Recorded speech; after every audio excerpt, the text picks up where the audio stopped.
নেত্রকোনা পৌর শাখার সদর উপজেলা শাখার সম্মানিত সভাপতি জনাব আতিয়া রহমান খান মানিক মহোদয়কে নির্বাহী প্রকৌশলী শিক্ষা প্রকৌশল অধিদপ্তর মহোদয়কে মঞ্চে আসবার জন্য আসন গ্রহণ করবার জন্য বিনীত অনুরোধ রাখছি। মঞ্চে আসবার জন্য বিনীত অনুরোধ রাখছি অধ্যাপক ওমর ফারুক মহোদয়কে মঞ্চে এসে আসন গ্রহণ করবার জন্য বিনীত অনুরোধ রাখছি। সম্মানিত সুধীমণ্ডলী, আজকে মঞ্চে আসবার জন্য বিনীত অনুরোধ রাখছি জনাব নজরুল ইসলাম ফকির মহোদয়কে। মঞ্চে আসবেন জনাব গাজী কামাল, বাংলাদেশ আওয়ামী লীগ নেত্রকোনা জেলা শাখার সম্মানিত শিক্ষা বিষয়ক সম্পাদক।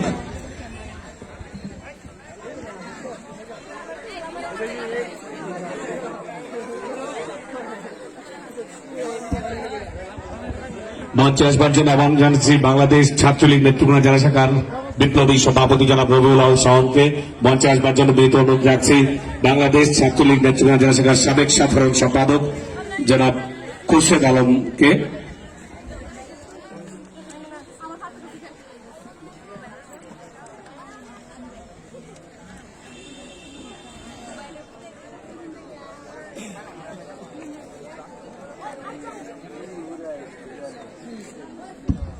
মঞ্চে আসবার জন্য আহ্বান জানাচ্ছি জেলা মৎস্যজীবী লীগের সম্মানিত সভাপতি জনাব গাজী মোসাদ্দেক হোসেন রতন এবং সাধারণ সম্পাদক জনাব আলমগীর হাসানকে মঞ্চে আসবার জন্য বিনীত অনুরোধ রাখছি।